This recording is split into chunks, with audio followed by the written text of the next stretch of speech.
Hey again, Daddy-O. Hope you're feeling better soon. I'm going to continue reading Animal Farm. We're on chapter 4. By the late summer, the news of what had happened on Animal Farm had spread across half the county.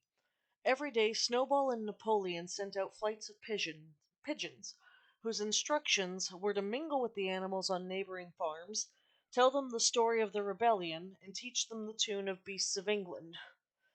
Most of this time Mr. Jones had spent sitting in the tap room of the Red Lion at Willingdon, complaining to anyone who would listen of the monstrous injustice he had suffered, in being turned out of his property by a pack of good-for-nothing animals. The other farmers sympathized in principle, but they did not at first give him much help. At heart, each of them was secretly wondering whether he could not somehow turn Jones's misfortune into his own advantage. It was lucky that the owners of the two farms which adjoined Animal Farm, which were on permanently bad terms. One of them, which was named Foxwood, was a large neglected old-fashioned farm, much overgrown by woodland, with all its pastures worn out and its hedges in a disgraceful condition. Its owner, Mr. Pilkington, was an easy-going gentleman farmer who spent most of his time in fishing or hunting according to the season. The other farm, which was called Pinchfield, was smaller and better kept. Its owner was a Mr. Frederick, a tough, shrewd man perpetually involved in lawsuits, with a name for driving hard bargains. These two disliked each other so much that it was difficult for them to come to any agreement, even in defense of their own interests. Nevertheless, they were both thoroughly frightened by the rebellion on Animal Farm, and very anxious to prevent their own animals from learning too much about it. At first they pretended to laugh, to scorn the idea of animals managing a farm for themselves. Whole thing would be over in a fortnight, they said. They put it about that the animals on the Manor Farm, they insisted on calling it Manor Farm, they would not tolerate the name Animal Farm, were perpetually fighting amongst themselves, and also rapidly starving to death. When time passed, and the animals had evidently not starved to death, Frederick and Pilkington changed their tune, and began to talk of the terrible wickedness that now flourished on Animal Farm. It was given out that the animals there practiced cannibalism, tortured one another with red-hot horseshoes, and had their females in common. This was what came of rebelling against the laws of nature, Frederick and Pilkington said. However, these rumors were never truly believed. Stories of a wonderful farm where human beings had been turned out and the animals managed their own affairs continued to circulate in vague and distorted forms, and throughout the year a wave of rebelliousness ran across the countryside. Bulls which had always been tractable suddenly turned savage, sheep broke down the hedges and devoured the clover, cows kicked the pail over, hunters refused their fences and shot the riders on to the other side. Above all, the tune, and even the words of Beasts of England were known everywhere, and it spread with astonishing speed. The human beings could not contain their rage when they heard this song, though they pretended to think it merely ridiculous. They could not understand, they said, how even animals could bring themselves to sing such contemptible rubbish. Any animal caught singing it was given a flogging on the spot. And yet the song was irrepressible. The blackbirds whistled it in the hedges, the pigeons cooed it in the elms, it got into the din of the smithies and into the tune of the church bells.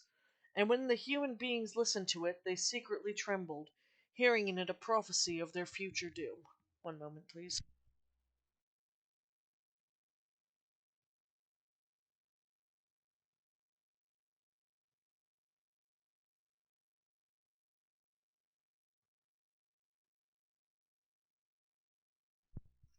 Early in October, when the corn was cut and stacked, and some of it was already threshed, a flight of pigeons came whirling through the air in the wildest excitement. Jones and all his men, with half a dozen others from Foxwood and Pinchfield, had entered the 5 Bar Gate and were coming up the cart track that led to the farm. They were all carrying sticks, except Jones, who was marching ahead with a gun in his hand. Obviously, they were going to attempt to recapture the farm. This had long been expected, and all preparations had been made.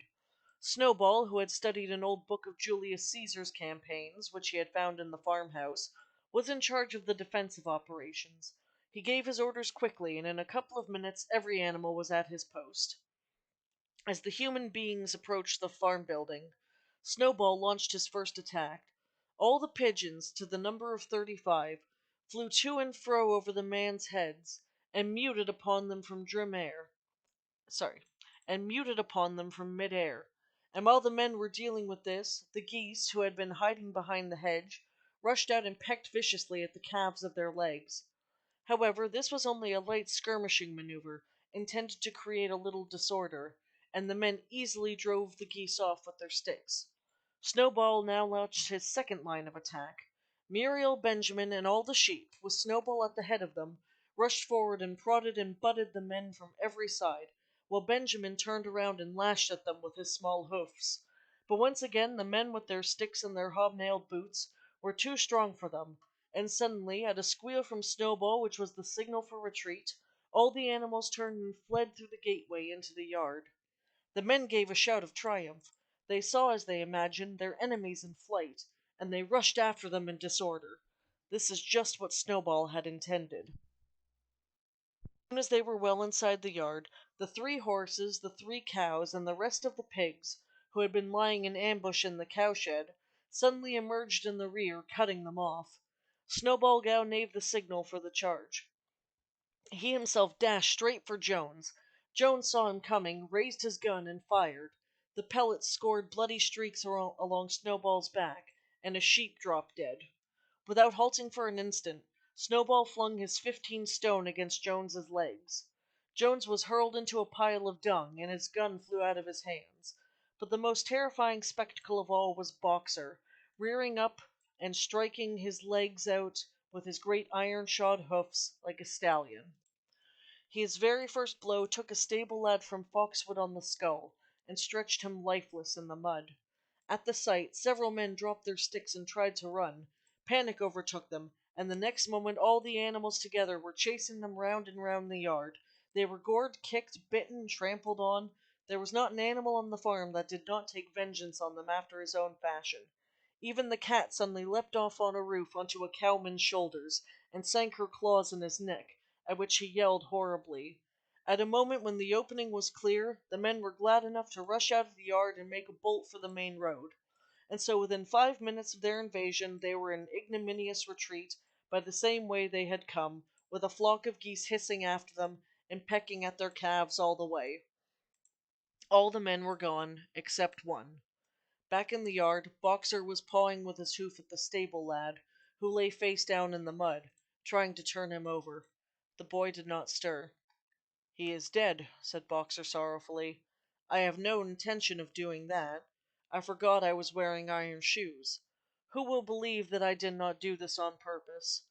"No sentimentality, comrade," cried Snowball, from whose wounds the blood was still dripping. "War is war. The only good human being is a dead one." "I have no wish to take life. Not even human life," repeated Boxer, and his eyes were full of tears. "Where is Molly?" exclaimed somebody. Molly was in fact missing. For a moment there was great alarm. It was feared that the men might have harmed her in some way, or even carried her off with them. In the end, however, she was found hiding in her stall with her head buried in the hay in the manger. She had taken to flight as soon as the gun went off, and when the others came back from looking for her, it was to find out that the stable lad, who in fact was only stunned, had already recovered and made off. The animals had now reassembled in the wildest excitement, each recounting his own exploits at the top of his voice. An impromptu celebration of the victory was held immediately. The flag was run up, and Beasts of England was sung a number of times. Then the sheep who had been killed was given a solemn funeral, a hawthorn bush being planted on her grave. At the graveside Snowball made a little speech, emphasizing the need for all animals to be ready to die for Animal Farm, if need be.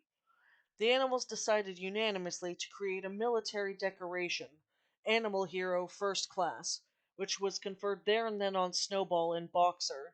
It consisted of brass medal, they were really some old horse brasses which had been found in the harness room, to be worn on Sundays and holidays. There was also Animal Hero Second Class, which was conferred posthumously on the dead sheep. There was much discussion as to what the battle should be called. In the end it was named the Battle of the Cowshed, since that's where the ambush had been sprung. Mr. Jones's gun had been found lying in the mud, and it was known that there was a supply of cartridges in the farmhouse. It was decided to set up the gun at the foot of the flagstaff like a piece of artillery, and to fire it twice a year, once on October the 12th, the anniversary of the Battle of the Cowshed, and once on Midsummer's Day, the anniversary of the rebellion. Chapter 5. As winter drew on, Molly became more and more troublesome. She was late for work every morning, and excused herself by saying that she had overslept, and she complained of mysterious pains, although her appetite was excellent. On every kind of pretext she would run away from work and go to the drinking pool, where she would stand foolishly gazing at her own reflection in the water. But there was also rumors of something more serious.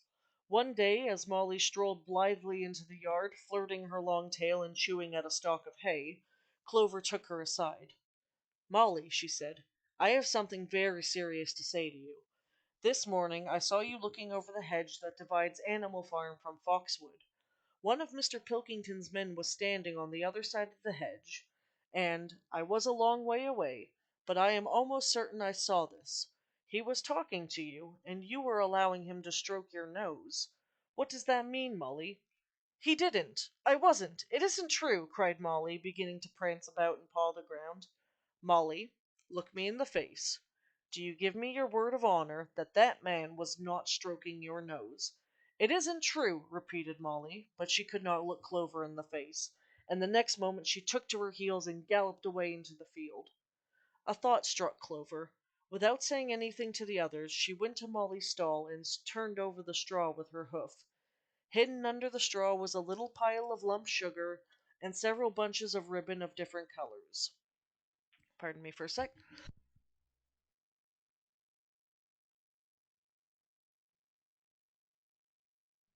3 days later, Molly disappeared. For some weeks nothing was known of her whereabouts. Then the pigeons reported that they had seen her on the other side of Willingdon. She was between the shafts of a smart dog cart, painted red and black, which was standing outside a public house. A fat, red-faced man in check breeches and gaiters, who looked like a publican, was stroking her nose and feeding her with sugar. Her coat was newly clipped, and she wore a scarlet ribbon around her forelock. She appeared to be enjoying herself, so the pigeons said. None of the animals ever mentioned Molly again. In January there came bitterly hard weather. The earth was like iron, and nothing could be done in the fields. Many meetings were held in the big barn, and the pigs occupied themselves with the planning of the work of the coming season. It had come to be accepted that the pigs, who were manifestly cleverer than the other animals, should decide all questions of farm policy, though their decisions had to be ratified by a majority vote. This arrangement would have worked well enough if it had not been for the disputes between Snowball and Napoleon. These two disagreed at every point where disagreement was possible. If one of them suggested sowing a bigger acreage with barley, the other was certain to demand a bigger acreage of oats. And if one of them said that such and such a field was just right for cabbages, the other would declare it was useless for anything except roots. Each had his own following, and there were some violent debates. At the meetings, Snowball often won over the majority by his brilliant speeches, but Napoleon was better at canvassing support for himself in between times. He was especially successful with the sheep. Of late the sheep had taken to bleating "four legs good, two legs bad," both in and out of season, and they often interrupted the meeting with this. It was noticed they were especially liable to break into "four legs good, two legs bad" at crucial moments in Snowball's speeches. Snowball had made a close study of some back numbers of the Farmer and Stock Breeder, which he had found in the farmhouse, and was full of plans for innovation and improvements. He talked learnedly about field drains, silage, and basic slag, and had worked out a complicated scheme for all the animals to drop their dung directly in the fields, at a different spot every day, to save the labor of cartage. Napoleon produced no schemes of his own, but said quietly that snowballs would come to nothing, and seemed to be biding his time. But of all their controversies none was so bitter as the one that took place over the windmill. In the long pasture, not far from the farm buildings, was a small knoll which was the highest point on the farm. After surveying the ground, Snowball declared this was just the place for a windmill, which could be made to operate a dynamo and supply the farm with electrical power. This would light the stalls and warm them in winter, and would also run a circular saw, a chaff cutter, a mangrove slicer, and an electric milking machine.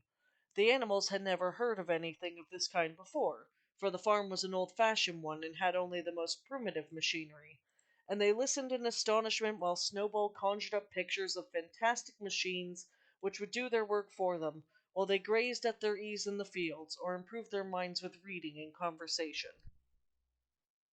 Within a few weeks, Snowball's plans for the windmill were fully worked out. The mechanical details came mostly from three books which had belonged to Mr. Jones: 1,000 Useful Things to Do About the House, Every Man His Own Bricklayer, and Electricity for Beginners. Snowball used as his study a shed which had once been used for incubators and had a smooth wooden floor, suitable for drawing on. He was closeted there for hours at a time.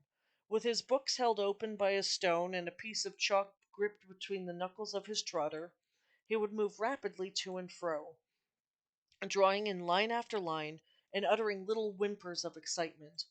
Gradually the plans grew into a complicated mass of cranks and cogwheels, covering more than half the floor, which the other animals found completely unintelligible, but very impressive.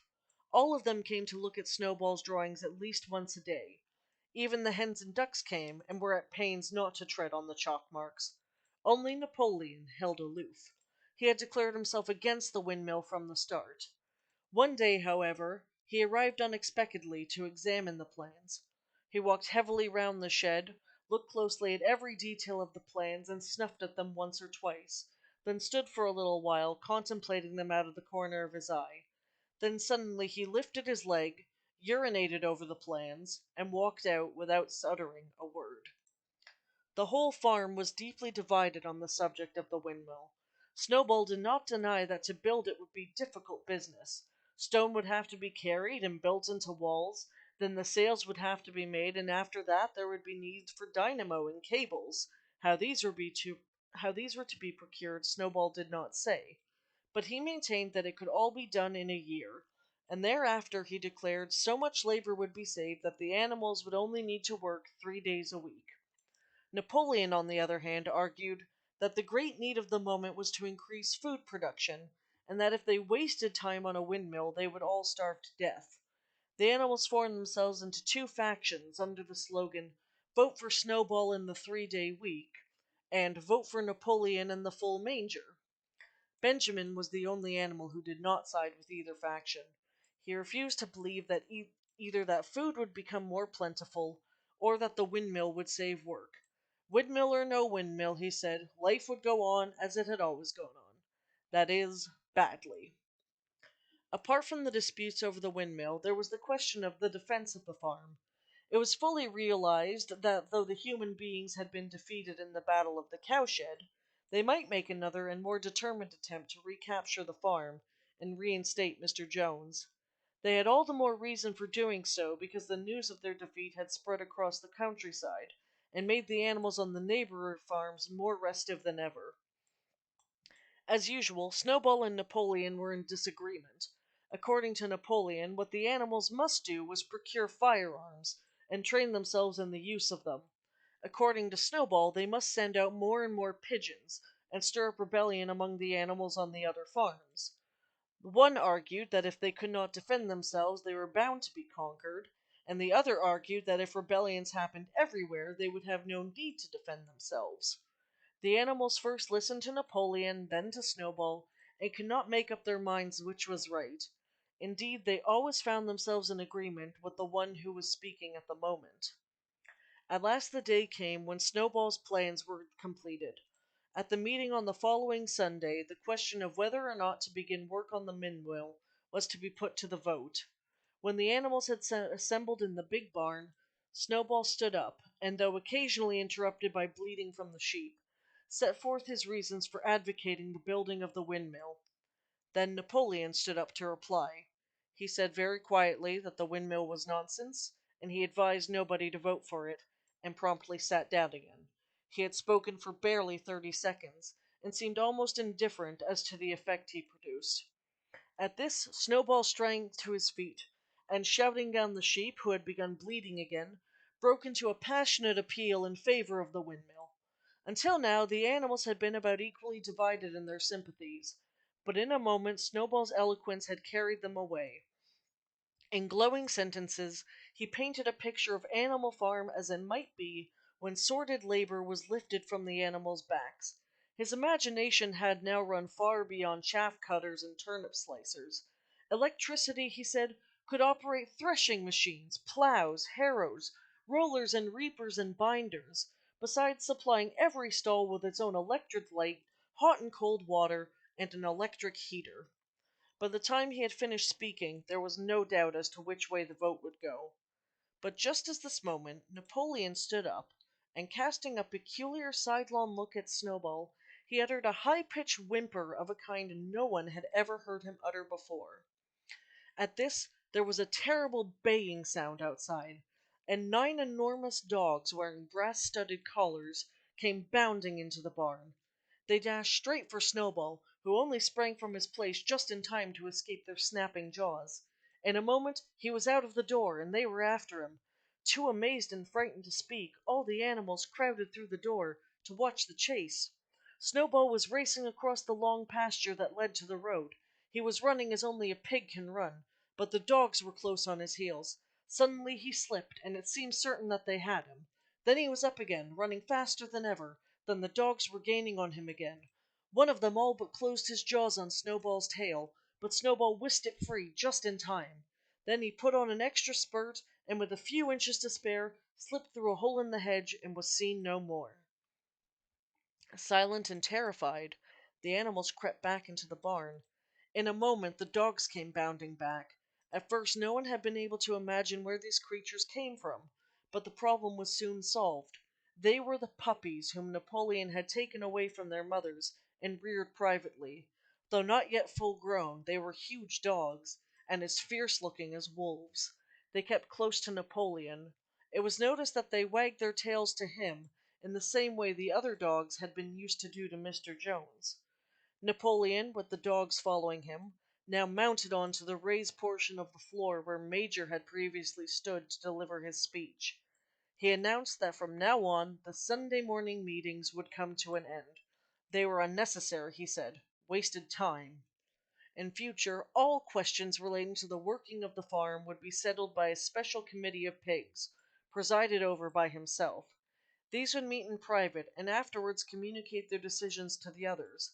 The animals would still assemble on Sunday mornings to salute the flag and sing Beasts of England, and receive their orders for the week, but there would be no more debates. In spite of the shock that Snowball's expulsion had given them, the animals were dismayed by this announcement. Several of them would have protested if they could have found the right argument. Even Boxer was vaguely troubled. He set his ears back, shook his forelock several times, and tried hard to marshal his thoughts. But in the end he could not think of anything to say. Some of the pigs themselves, however, were more articulate. 4 young porkers in the front row uttered shrill squeals of disapproval, and all four of them sprang to their feet and began speaking at once.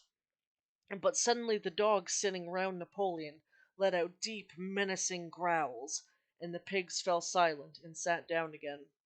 Then the sheep broke out into a tremendous bleating of 4 legs good, 2 legs bad, which went on for nearly a quarter of an hour, and put an end to any chance of discussion.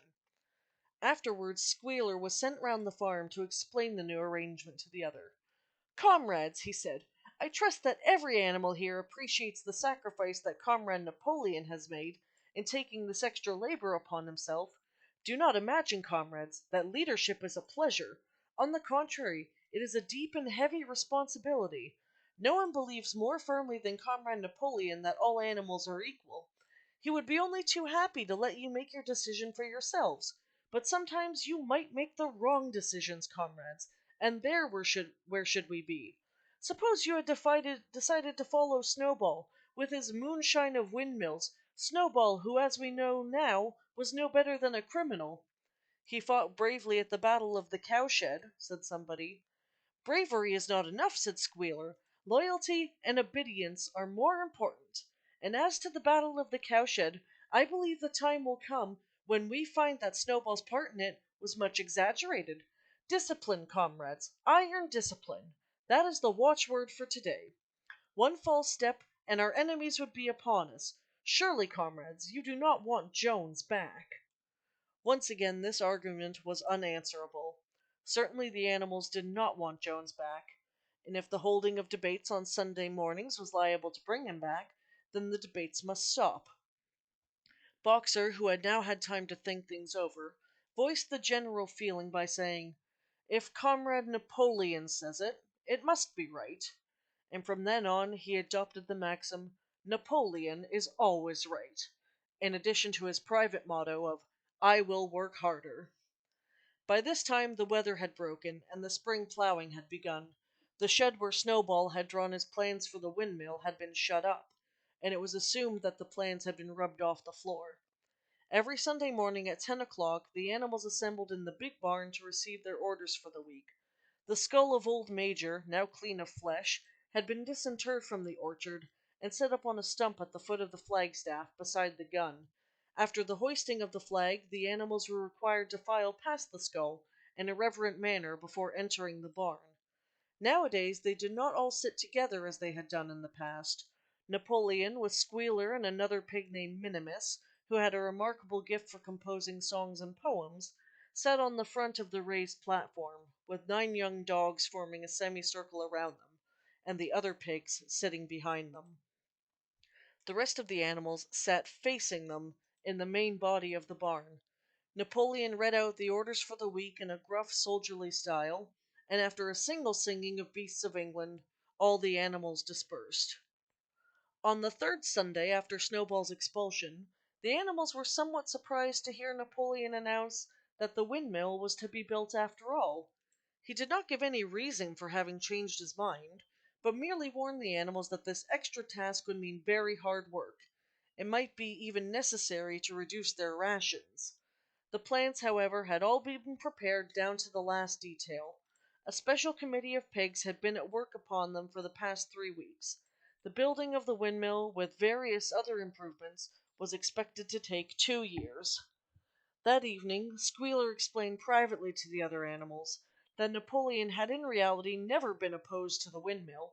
On the contrary, it was he who had advocated it in the beginning, and the plan which Snowball had drawn on the floor of the incubator shed had actually been stolen from among Napoleon's papers. The windmill was in fact Napoleon's own creation. Why then, asked somebody, had he spoken so strongly against it? Here Squealer looked very sly. That, he said, was Comrade Napoleon's cunning. He had seemed to oppose the windmill simply as a maneuver to get rid of Snowball, who was a dangerous character and a bad influence. Now that Snowball was out of the way, the plans could go forward without his interference. This, said Squealer, was something called tactics. He repeated a number of times, "Tactics, comrades, tactics!" skipping around and whisking his tail with a merry laugh. The animals were not certain what the word meant, but Squealer spoke so persuasively, and the 3 dogs that happened to be with him growled so threateningly, that they accepted his explanation without further questions. And that is the end of chapter 5 of Animal Farm. And I really hope you like it, Daddy-O. I'll be back with chapter 6 really soon. Love you.